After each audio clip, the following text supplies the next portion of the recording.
Okay, friends, today is Saturday, 8:30 p.m.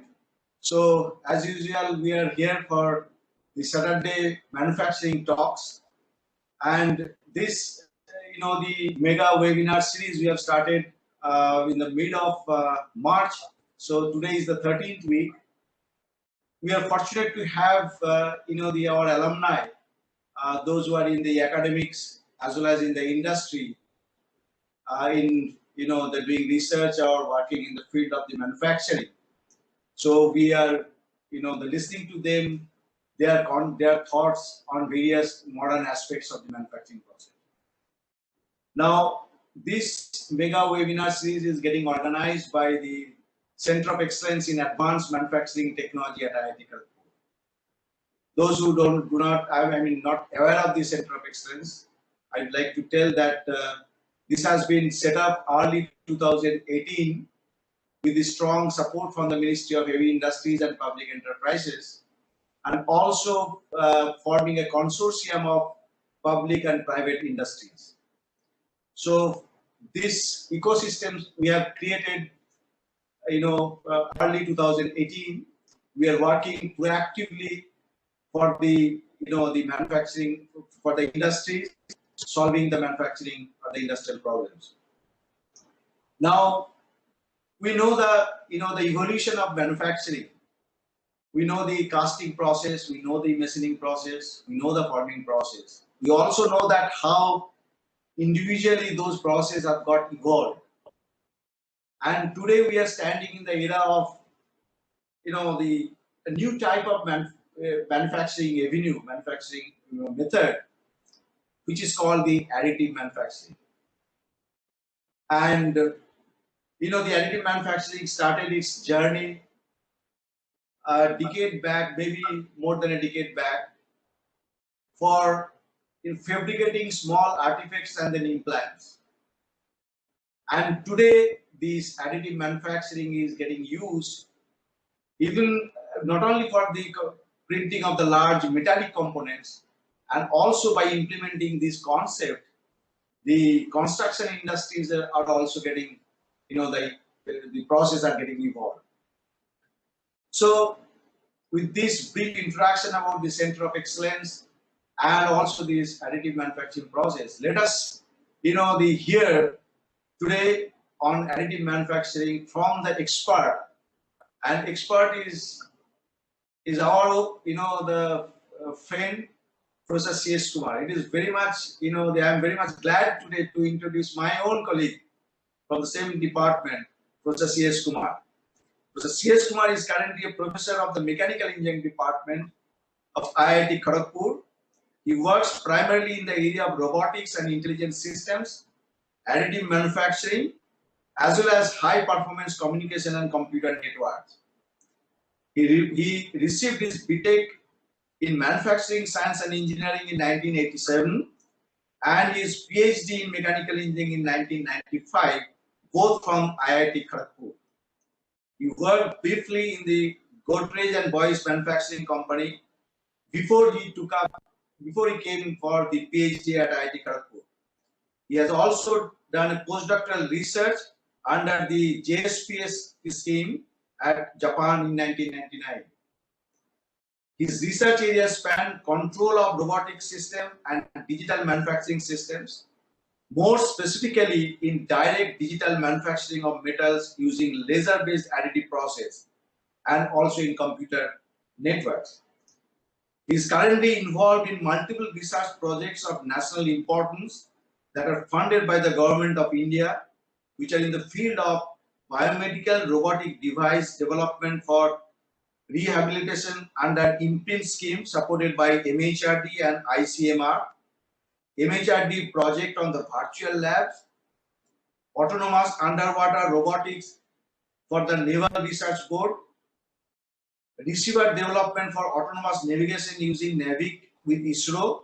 So these are the very few, the projects he has carried out, large number of projects of different, the concepts. And in India, presently, he is serving in national bodies as an expert member in the Marine Systems Panel of Naval Research Board as an advisor of the Additive Manufacturing Society of India, member of Telecom Engineering Center Working Group on QS networks. He served on the IEEE Access Editorial Board and on the editorial board of Sadhana Journal of the Indian Academy of Sciences. He has also serving as an expert panelist in DST, DBT, and other government agencies. He has over 75 archived publications in international journal, conference, book chapters, and has also filed 8 patents. Recently, he has been given the additional responsibility as the head of Rajendra Mishra School of Engineering and Entrepreneurship at IIT Kharagpur. This is just a very brief bio sketch. He has, as you know now, he has very diverse research activities in the field of robotics, additive manufacturing, and computer networks. So, with this, I request my colleague, Professor C.S. Kumar, popularly known as CSK, to present his talk. Professor Kumar. Thank you, Professor. Thank you, Professor. First of all, for this and me to make this presentation. I tried to bring in something here in a very short notice. I was originally scheduled for another date. Let me first set up. I hope you are able to see the screen.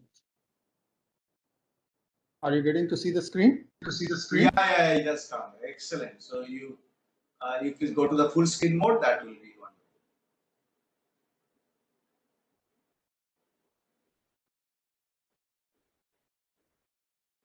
Yeah, go. Today there is a network lag and severe lag. I'm saying. I'm seeing that. Network issue here. Yeah. Generally, it doesn't happen, and today only. I mean, this is becoming very severe.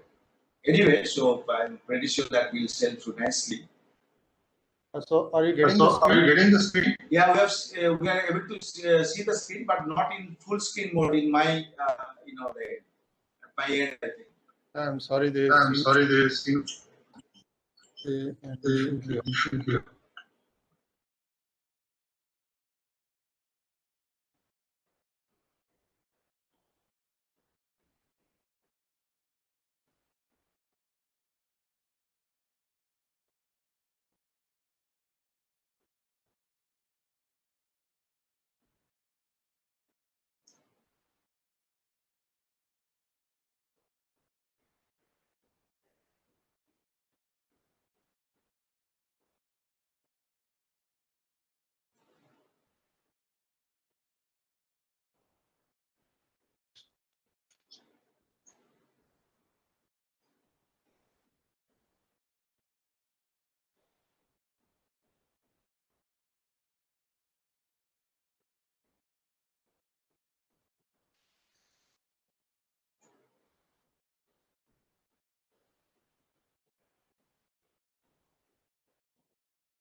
So how is it now? So how is it now? Do you see the screen or?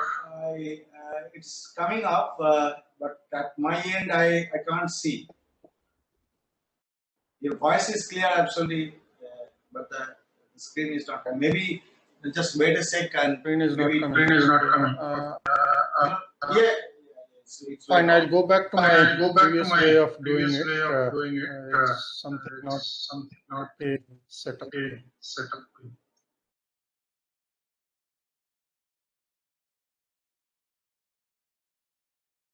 Kumar, you can at the time of presentation you can switch off your video. That may help sometime.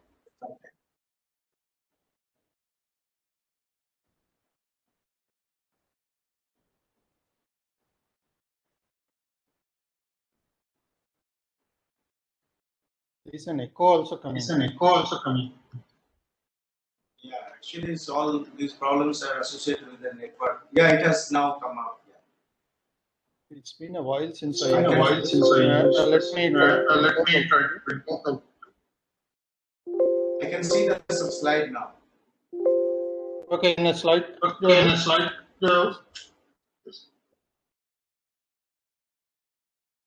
So today I'll speak.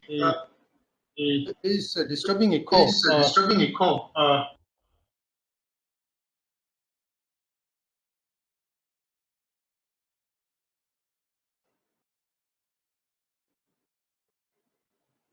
Hello.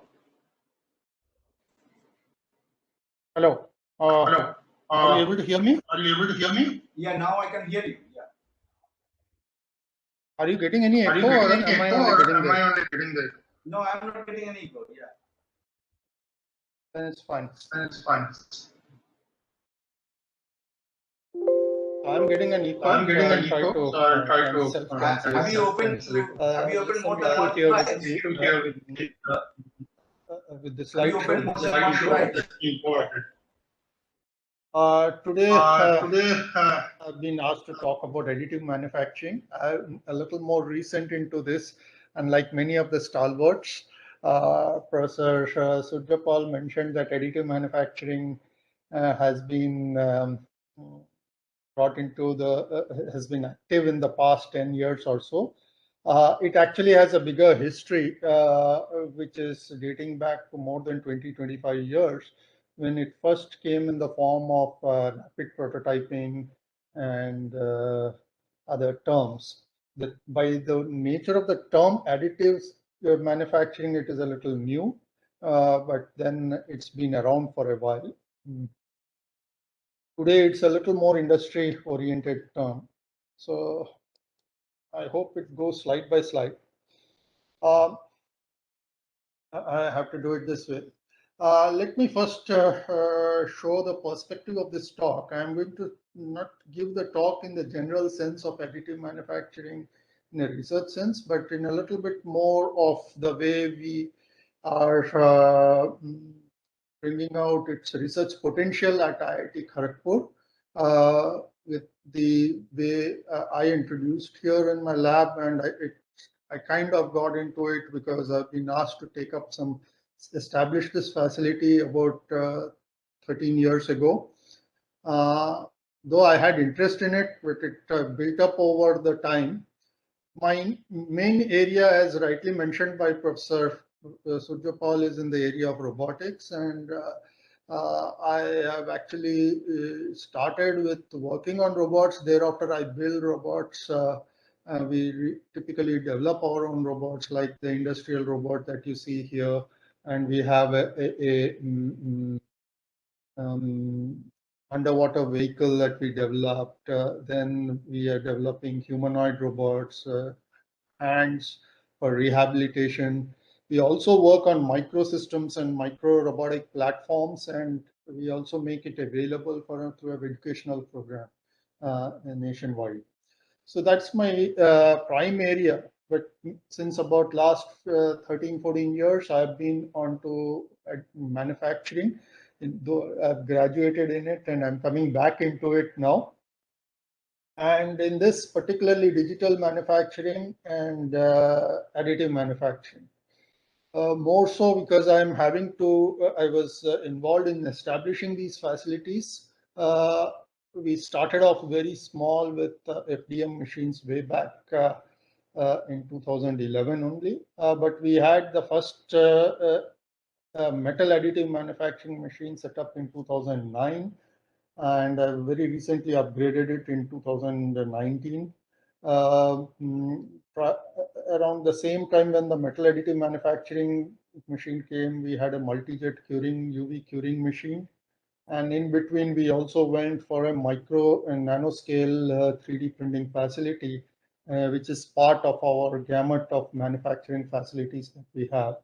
And most recently, we have a DED-based additive manufacturing system that is to be installed under the Center for Advanced Manufacturing Technologies, which Professor Surjapal is heading.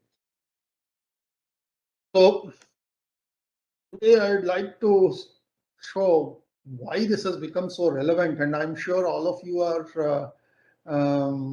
very familiar with it because it's a very often discussed term nowadays in all circles. And the way it is linked to robotics, industrial robotics have come in a big way over the years, mainly to ramp up productions in industries in large scales. And the picture that you see here is what we use very much in a automotive manufacturing unit. Let's say if you take the example of Tesla, they have several hundreds of robots in their shop floor, and each of them do many things on the same platform, and they deliver various kind of vehicles that perform in the assembly line. It's a setup wherein you see many of a similar kind of robot working on the that. In future, it is also seen that you will see a additive manufacturing facility doing a similar kind of thing, but not about having one machine, but multiple machines in the same shop floor, but each of them doing either different kind of parts or the same parts in large volumes, as you see here in a top left insert. I hope it is appearing big enough for you to see. It is you can produce multiple parts in a factory, and you can reconfigure them very fast.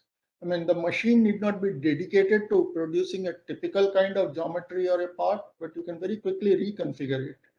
Just like you can reconfigure robots to make different kind of to do different kind of operations, additive manufacturing machines can be quickly reconfigured or just launch a particular job onto it, and it will just be making that geometry with ease. So that's the way it is seen coming up as a digital manufacturing process, which can very quickly adapt to any new product that you are going to launch or you're going to use in the industry. It is a little expensive right now, but over a period of time, it is expected to come down in its cost. A little bit of history before I actually get into the full part of this.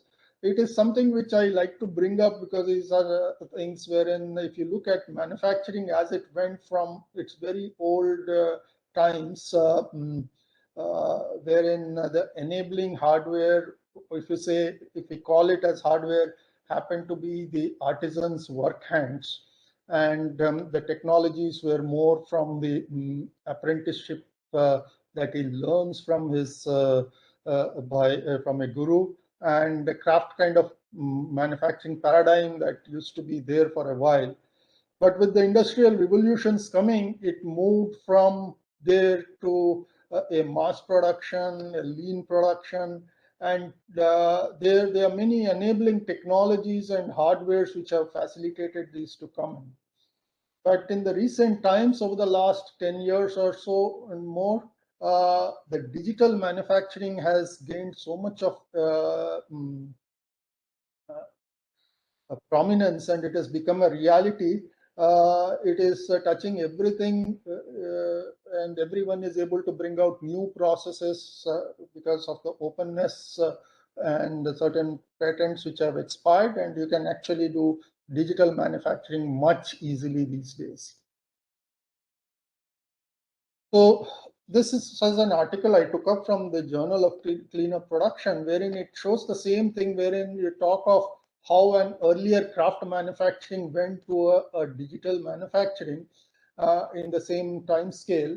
And here we see that where in a craft manufacturing, a consumer and an artisan together develop a product of what they want. And over the period now, we see the digital manufacturing is allowing a designer and a consumer to have both working together and also have a local production. That means you can have the production done in your own backyard or in your own a machine that you can set up that I showed, like in the factory, in your own facility, and you can have personalized products. And that's what we are doing. For most of our additive manufacturing, we can actually do everything in our own rooms, almost like it. And that's getting pretty complex nowadays with many domains that it is touching. It is not just that we are looking at it as a consumer and not a producer taken together, but it is having a whole gamut of concepts which are interwoven wherein the consumer can come up with both the idea of the geometry that he needs and the materials that he needs, and they can together be interfaced or work with a computational tools and interfaces, as well as the manufacturing tools and interfaces that we have been talking about. And you can just get everything manufactured at whatever scale you are looking at. People are talking of manufacturing at a very large scale, like even aircrafts and ships, which happen to be having the biggest structural sizes. People are also making houses, as mentioned. And then we have the automotive sector, which is looking at it very seriously, because though it is high in cost, but then it's a very cost sensitive market. And then personalized products, electronics, and bio and nanoscale also it is touching. And I will briefly touch upon some of these that we have in our future, which they are there. So while I'm going to mention about it, let's look at the traditional manufacturing process chain, wherein by traditional, I mean in the recent times, you start from a CAD model and then you go through various steps which involve multiple processes, multiple machines, and you need a complex planning of workflow to be done that needs to get the final product. This has changed a lot with the way additive manufacturing or the digital manufacturing is there. But it doesn't mean that we haven't been doing this before. We have been doing a many lot of things in a very additive fashion much earlier, and I will take up a few examples of that first.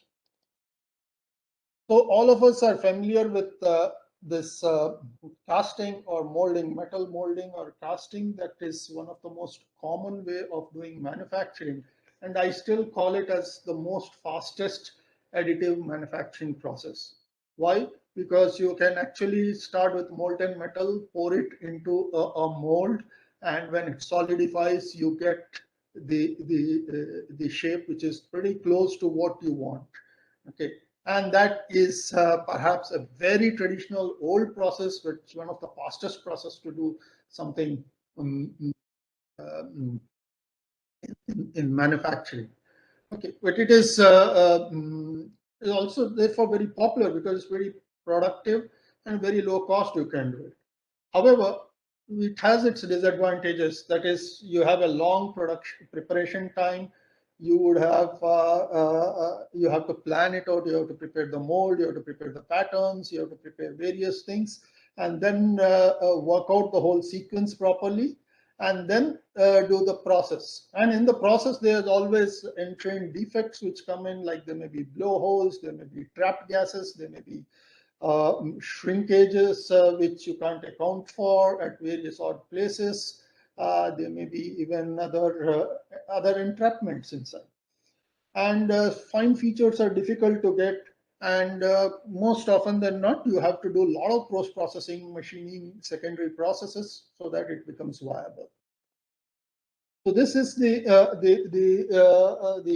one. And I hope the video works here. I haven't got a chance to test it under this.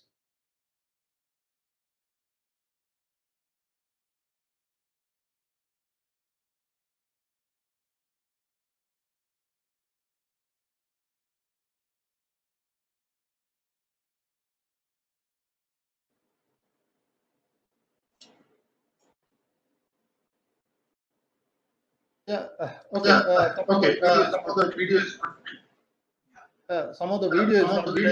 Essentially, what we know in this is that we usually have when the mold fills into when the metal fills in into the mold, there is a solidification process that takes place, which moves in from the outer to the inner, and then you get different material properties that you get inside the mold. and that is one of the reasons where you get all these non-uniform or defects that you see inside the mold. Today, there are a lot of tools that are coming up which allow you to simulate, and you can see this. Somehow I'm not able to play them here now. Let's see if it's maybe because I changed this computer. Well, let's move on. Let's move on. The other process which is very traditional, I also call that also an additive manufacturing process, and it is in the form of welding. And in welding also there are various forms of it that we see. It's been a very traditional process, more as a joining process. And by joining additive, it is very synonymous with it, and you can actually join two parts together, and they give this a new product out of it. While you are joining, also there are a lot of addition of material that is done, and there are multiple processes which govern it. Traditional processes have been of various kinds. They are named differently in different regions, whether we call it TIG, MIG, or even GMAV or GTAV, AW, etc. And more recently, they have migrated into the newer forms like the electron beam welding, laser beam welding, magnetic pulse welding, and friction stir welding, ultrasonic welding. Many of these have become the starting point of additive manufacturing. Okay, and though these processes are typical for joining, they also introduce problems. Okay, there are residual stresses which depend on the heat affected zone. The properties inside, there may be cracks, there may be distortion, there may be gas inclusions. These are typical issues which exist inside this, and they play their role also in this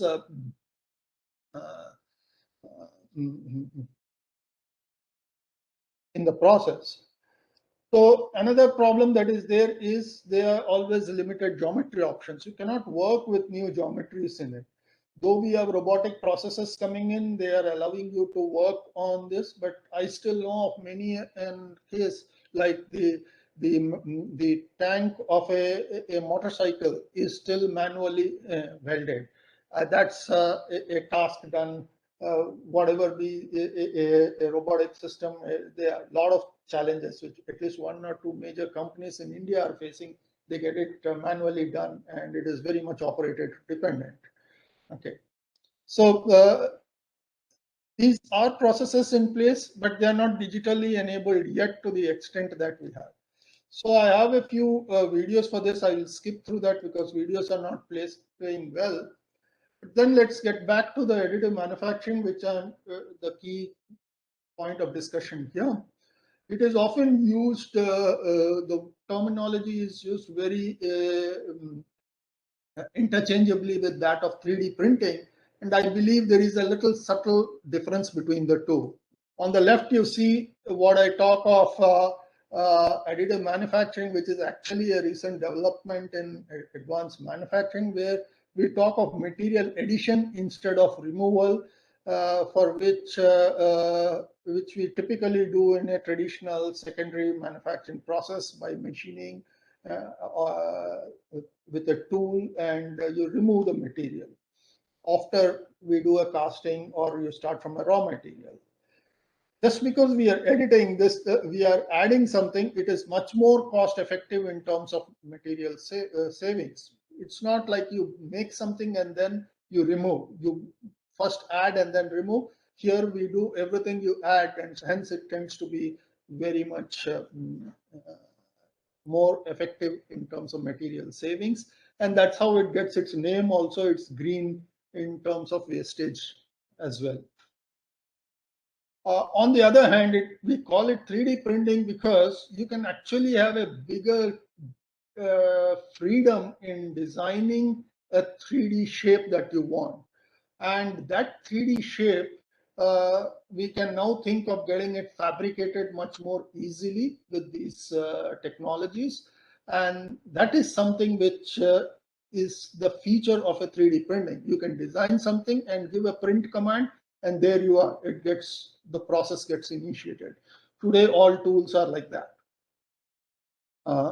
Then you can also work with a great deal of, you have a lot of flexibility in the materials with which you can work. These can be digitally mixed.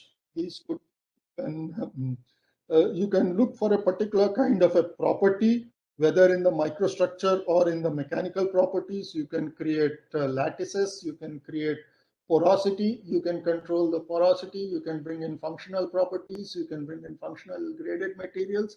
This kind of thing is possible because we are talking of it as a digitally controlled process.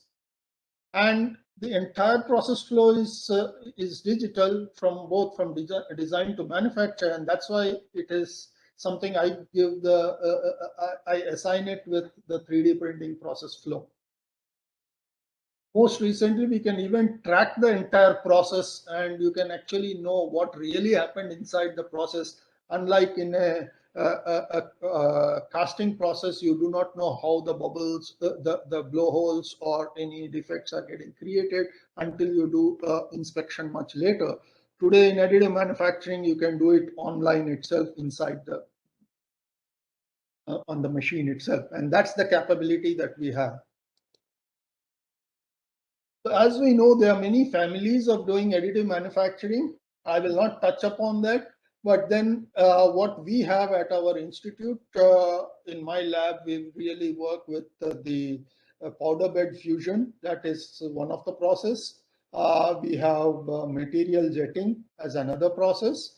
And material extrusion is the process that is traditionally done, and many of our students prefer to use this also for other activities.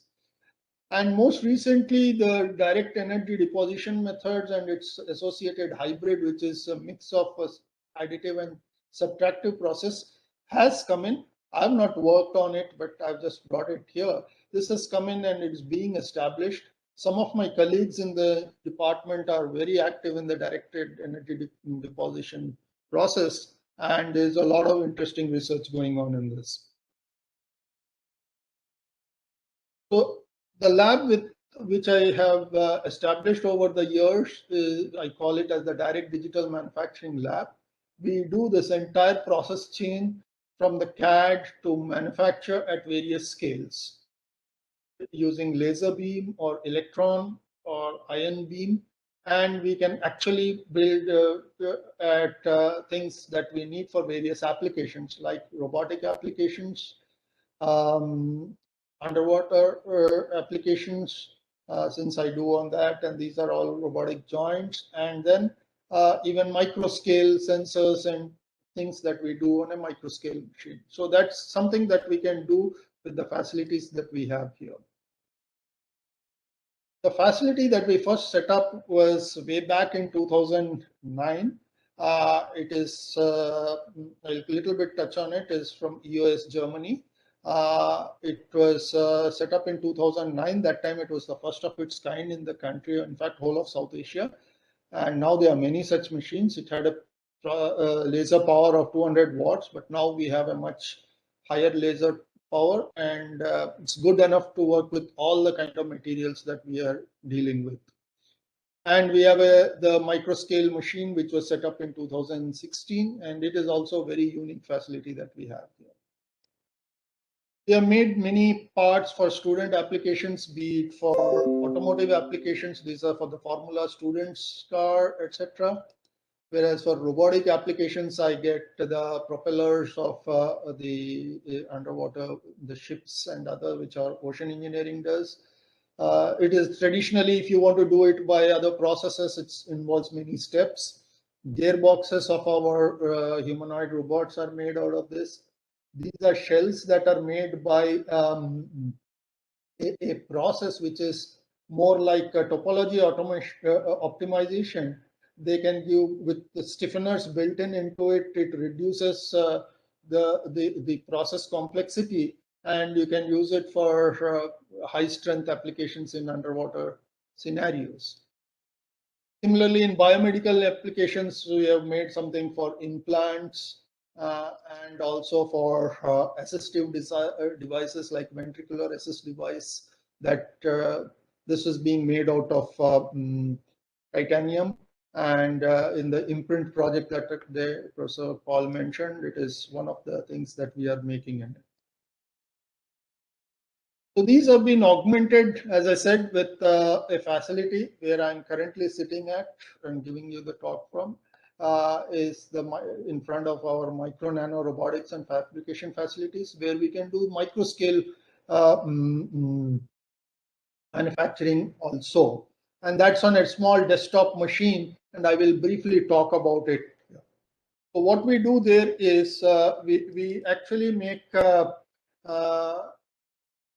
3D printing at micro scale using femtosecond titanium sapphire lasers, and it has a stage which moves of the order of few micrometers range, and the beam is steerable with inside a lens, with giving resolutions down to about 300 nanometer. And its applications are in mechanical, photonics, and biomedical applications. And that's the kind of scales that we get. We are expecting, we have feature sizes with 200 nanometer, and this is from this company called Nanoscribe. Here are some of the applications in which they advertise this, be it in scaffold for cells, photonics, micro-optics, microfluidics, MEMS, and rapid prototyping. It uses a technology called direct laser writing, wherein it is based on the two-photon polymerization technique, wherein a 380 nanometer voxel is created, and its power can be controlled. Both power and amplitude of the laser can be controlled in such a way by an acoustic modulation, and you can actually get fine features in photoresist, and these are replicable, they're repeatable. So we are actually doing things like building micro robots out of it, like swimmers. This is a work not done by us. This is done by ETH Zurich. But the similar ones are built at our lab also, and I will show towards the end how we do that.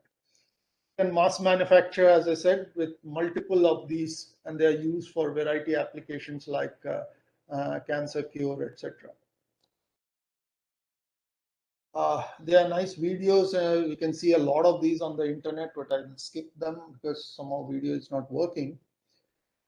The other facility that we have here is that of that's coming up due to various issues. We could not really have this installed in the institute. We have been with it going after this for about nearly 2 years now. We are hoping that by this year end it will be ready. It's a DED based direct energy deposition based system, which will be established at the Center for Advanced Manufacturing Technology, Center of Excellence there. Here we can actually do direct deposition and machining. It can add and subtract. Here it seems the video runs. I hope, yeah, this is how it works. This seems to work here. Okay. This is a machine which is coming in, which should be installed in another 6 months or so. Okay, you can make pretty complex shapes like this. You can also repair components that are there. So first you deposit, and then you machine, and you can get high quality surfaces as also out of it. So the machine typically uses both. It's like a welding machine that you can see I talked of earlier. Here it's a controlled atmosphere through which you can actually have a laser beam and powder delivered simultaneously onto a melt pool, and the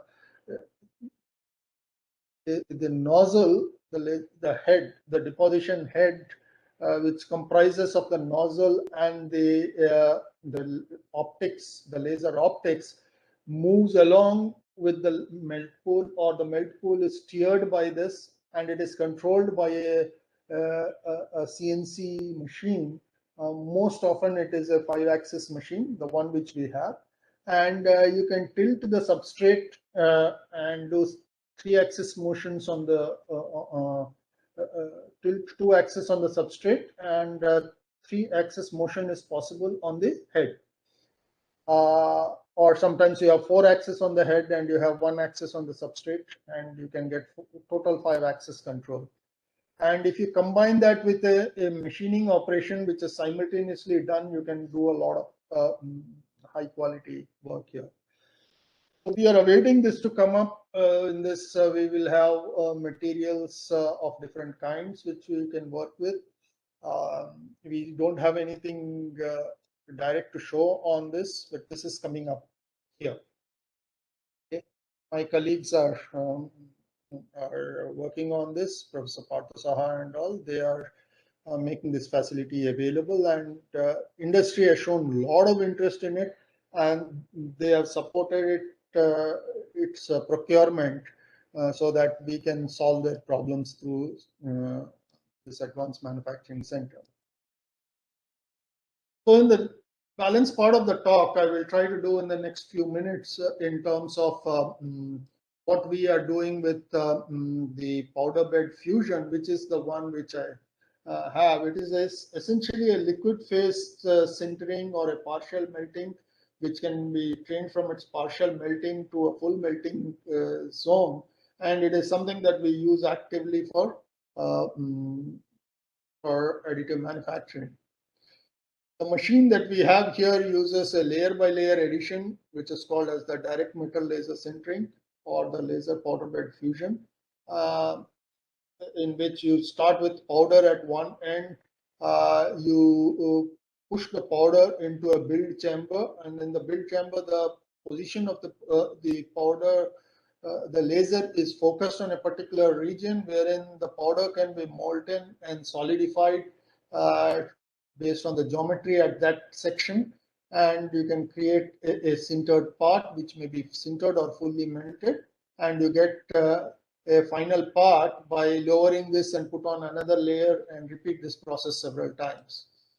So this process follows the same what I say, that we start with a CAD model, we start with metal in the form of powder, and you first deposit, apply laser, and melt and solidify part of it, and then you repeat this process till you get any complex geometry that you are looking for. And the geometry can have many kind of porous structures or scaffold-like structures inside it.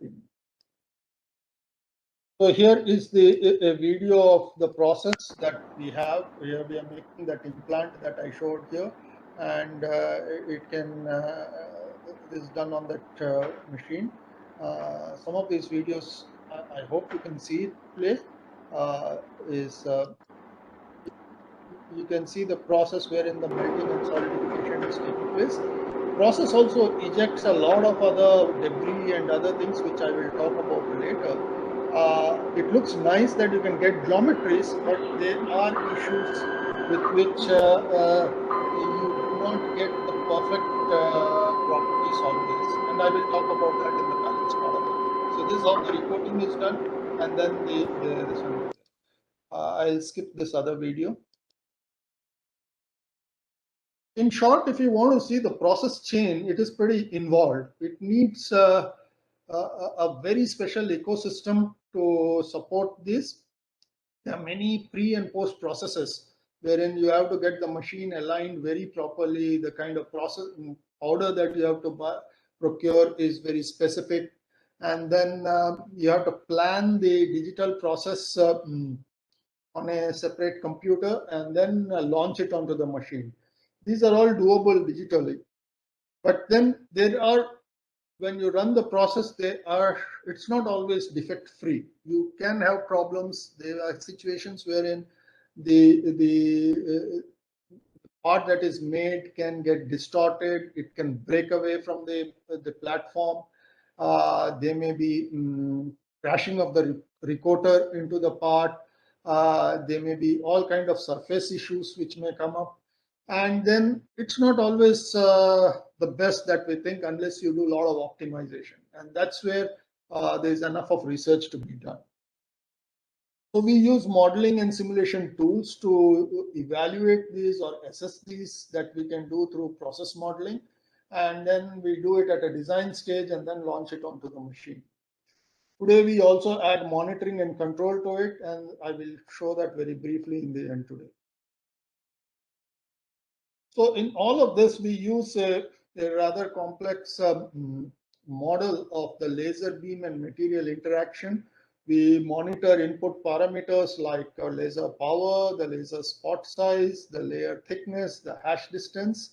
And then when it interacts with the material, you get a lot of features that affect the part, wherein like a welding process, what is the penetration depth of the weld that takes place, the width of the bead that is formed, the height, the metallurgical properties that get created, and so on and so forth. All of these are part of the model that we need to look into. And they affect the various other parameters, which are the product quality or sometimes even the product performance parameters, like how much time it takes to do the process, the surface roughness that comes up, the mechanical strength, the dimensional accuracies. These are influenced by the laser power. Sometimes the hashing distance can also add on to the surface roughness, and it involves the cost, influences the cost of the product, the scan strategies. There are many parameters which are interwoven, and then they influence the product quality. So what researchers do is we create what are known as process maps. And these process maps is something that we work with by varying these parameters like the scan speed, laser power, and hashing distance. And they influence the way the feature quality, the definition, and the build rate is influenced by looking at by changing these. So we need to fine tune these such that you get the best features or the build rate, productivity, which influences the cost when you are going to use it in an application like in automotive industries. Similarly, if you want to look at the properties of the metallurgical properties or the surface properties, others have found out that they are typical process maps wherein there is an optimal zone wherein you get the best properties. By simply varying you can't see this very well here, the scan speed and the laser power, we don't get the best quality everywhere. So there are some optimal zones in which you have to work with. And more recently, the people have found out that the defect zones are also found in a very particular region. Unless you focus our process parameters in those regions, you will not be able to get a defect-free or very few defects based parts in it. So we have been working on it earlier itself, and we have been monitoring the process in our initial system. When we got it, it was the M270. We had to externally instrument it by using cameras and monitoring the system inside. Sometimes we borrowed one of the FLIR camera from Professor Sujapal, and I put it inside that and monitored the process, wherein we actually monitor process by looking at the tracks that are being made. You monitor the spatter and look at the various effects of the parameters that I mentioned, the laser power and the scan speed, and then you try to assess the quality of the build. The quality of the build at each layer is has to be seen, because sometimes you get balling effects and they show up on the screen and they don't come up in a very nice optimal fashion, and they influence the part quality. And we can observe it, but once the machine starts running, we can't control it. Okay, so the current state of affairs is we just monitor and record it, and later on we try to assess it and even do an attempt to control it. due to this, we had to upgrade the machine. We upgraded the machine and we made it with a little more features wherein we can do inline monitoring of the laser melt pool and the track that it leaves. And we can get the analysis of the thing online, record that, and we can actually get we monitor various parameters in it, like at various frequencies. This is a multispectral monitoring. So here is a video of when we were making a part for BHEL. We were making this is a closed impeller. It is being made by this process. We can simultaneously monitor it while it is going on. Here we monitor the laser power at one side, and you can also see the thermal image of it being recorded at the same time. And this is something that we capture and record, and all of this is stored inside our system, and then we can do later on analysis to figure out what are the defects that are getting created. So this is where it is, that BHEL project impeller, the same thing which we saw here, which is and the final product part that has been made. This part had a lot of components inside. While this is the design, we had to put in some supports inside. We can do away with it now, but at the initial run, we had to put in the supports because there was not so much confidence with this. And these supports do sometimes help for the process, but sometimes they create a problem also. So we collected a lot of data about it, like typically a 300 GB melt pool monitoring data or 120 GB of the optical tomography data. And then you can reconstruct the image and look at the defects inside without even doing a CT of the same. So we have reconstructed these in another tomography like this by making cubes. And what we found there is, you will see that if I'm making a traditional cube like this, at the point supports are there, you see a heat map of the supports indicates that there is a lot of energy there which may create a hot zone, which may be very brittle and can cause all kind of surface problems when you are manufacturing this. So the same thing we did for this particular impeller. It's not in the same scale. And when we do the imagery that we reconstruct, you can see the inside veins. And here are some of the support structures. Based on the support structures, you can see heat maps inside, which is indicative that we have probably put in excess energy of laser at some points. And this may cause problem later on. And it's time for improving on the research on this and optimize that with a better approach. So this is what our analysis tells us through the way we actually do this. And these are all the tools that we are developing with my team of students here, and it will be applicable for industrial scenarios. You can see it at various sections as well. So with these examples, where are we heading to? We are heading towards a scenario wherein though additive manufacturing is maturing in its ability with its characterization and optimization that we are doing as an ongoing research, the analysis and minimization of defects and quality control are the most important factors now, which is governing from the industry's interest.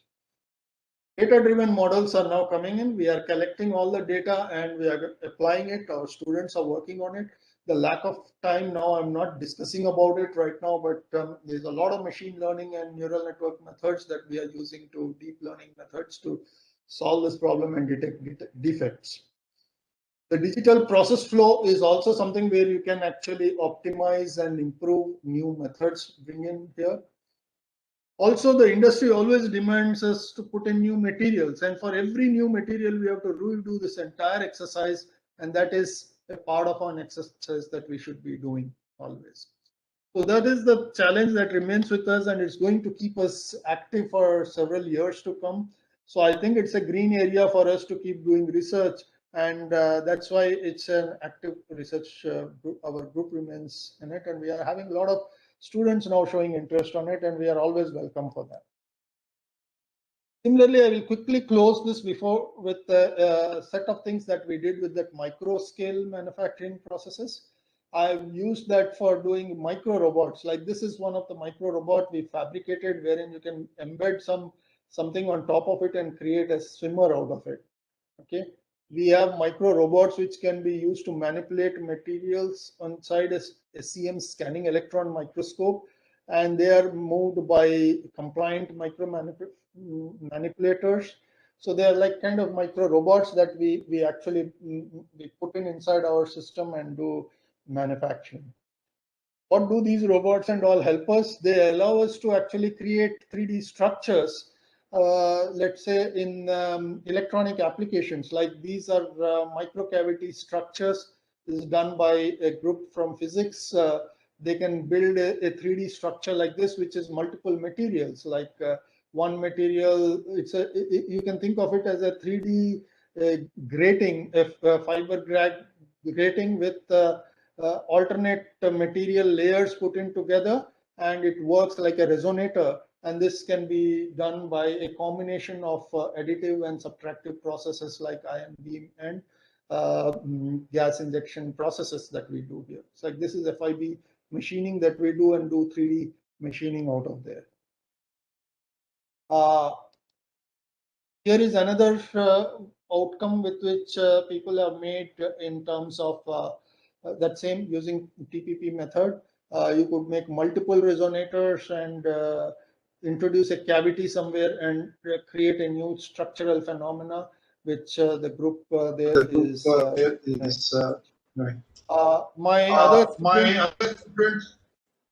My other students are also machines. They are working with ATTC, Advanced Technology Development Center. They're making micro robots. 4D printing is something that we are doing in this. I will close my talk today. I think I've almost hit 1 hour of time on it. The popular thing that I always present, we could actually make a copy of our main building, which is a 10-story tall building. We could actually 3D print this with additive manufacturing at nano scale by just starting with a CAD model of it, and it is made inside. Let me, since I am in the control, I can actually show you how big this is. Okay, you get feature size. It's on a this, you can see the features inside it. Entire features inside this are visible to you, with the features having 200 nanometer inside it. Very nicely built and replicated. The idea is you can make sensors out of it. You can make sensors which can support various gas or various other kind of micro nanoscale high sensitivity devices. So this is the short of my talk. It's a new technology. It is triggering all kind of innovations. There is a very strong digital connect. Lots of new materials and processes are involved, and we are happy to be working on it. And I'm open to having anybody else wanting to work with me on this. Okay, I'm actually grateful to many of my colleagues who have been working with me, and I've listed a few here. It's not that I do it all alone. There are many people who support me, and if you want to know more details, they are there in our website. Thank you very much. I think I took almost 1 hour time on this process. Sujapa.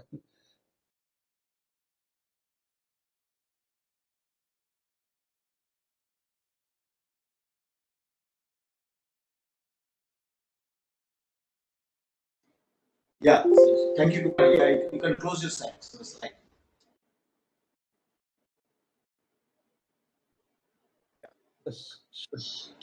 Stop.